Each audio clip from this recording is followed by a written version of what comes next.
Noise cancelling headphones are great. They incorporate a microphone that measures ambient sound, generate a waveform that is the exact negative of the ambient sound, and mix it with any audio signal the listener desires. Put more simply, they just actively cancel out loud noises that would otherwise disturb your listening experience. This comes especially handy for times when you're on an aeroplane, public transport, and really anywhere else where there's a loud low frequency noise. However, active noise cancelling headphones can sometimes come at quite a price to consumers. Enter Mixder's E9 wireless active noise cancelling headphones. After Mixder reached out to me about testing these cans, I was instantly impressed by the affordable price, and I just had to try them for myself. Needless to say, I think you're going to be impressed. I'll start with the usual, what you get in the box. Pretty standard stuff. You get the headphones themselves, a short micro USB charging cable, a decently sized 3.5mm cable, and an aeroplane adapter for, well, aeroplanes. All of this can be pretty neatly packed away in a handy little semi-hard carrying case. The build quality of these headphones are, well, best described as decent. They're not cheap feeling, however they don't really feel very premium either. They have fairly good rigidity thanks to the etched stainless steel inside the adjustable headband, and the 90-degree twist mechanism for resting them on your neck feels fairly reliable.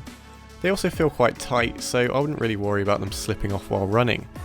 The headphones don't have much adjustment on the tilting cups, however do also fold in to make them more portable when on the go. The headband is covered in a leather feeling material, probably a faux leather of sorts, and the same is also seen on the ear cups. As far as headphones go, these are very comfortable and I would definitely give them a high score in that regard, especially when wearing glasses too. The ear pads are soft, and although you can't remove the ear cup cover, you can remove the entire cup to allow for easier cleaning. They're also extremely lightweight. The design is always subjective though, so I'll let you decide on that one. The buttons are also conveniently placed. With a long hold of the power button, it will summon a voice that can be heard in the headphones telling you they're powered on. The power button also doubles as a pause and play button if pressed quickly, and the volume buttons also double as track forward and back controls. The buttons are large and easy to feel when wearing the headphones, although do feel slightly mushy. There's also a switch for toggling the active noise cancelling feature on the left side of the ear cups. The switch means you can use ANC without needing to power on the headphones, however this does mean that you will need to remember to turn off ANC separately when powering off the headphones, if you're taking them off. Connecting my phone was simple, and once paired for the first time, connects seconds after powering on the headphones. Delay wasn't an issue in watching films, and playing music was very responsive. These headphones do not feature multi-point Bluetooth however, but all that means is that you just can't connect multiple devices, for example, a laptop for music and a phone for calls. The built-in microphone can be used for calls however, and from calling people they have said I've sounded a little bit distant but clear enough. I'll point out that the microphone doesn't work though when using an audio cable. The noise cancelling works great, and although it won't be as effective as some more expensive competition, it does do a great job of blocking out constant low frequency noises, such as inside car noise, buzzing and fans, which makes me think it will be great on an aeroplane. They don't do as well for things such as people talking next to you or cars and buses driving past though. Now on to how they sound. These headphones are packing 40mm drivers and have an impedance of 32 ohms. The first thing I noticed was that the volume doesn't go very high, even with the phone and headphones maxed out. This isn't a huge deal though, since they are noise cancelling anyway, and they are plenty loud enough with that switched on.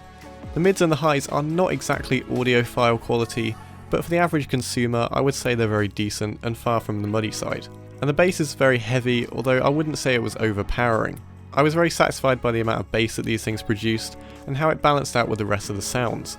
And weirdly enough, when ANC was turned on, it seemed to raise the volume of everything else, but drop down on the bass, and produces a very nice sound. I was really impressed for the price. Finally, the battery life is rated for around 30 hours in wireless mode, and around 24 hours with noise cancelling enabled. And although I couldn't test that conclusively, looking at other reviews, it seems like they hold up to that claim relatively well. As always, links to buy these headphones will be in the description below, and when you register on Mixer's website, you'll also get a 20% off coupon that you can use when buying.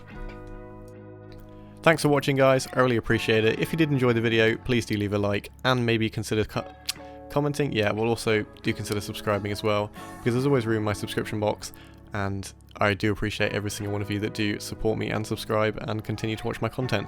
Thank you very much for watching. There'll be another video soon, don't know what it will be, but it will be soon, and yeah, peace out.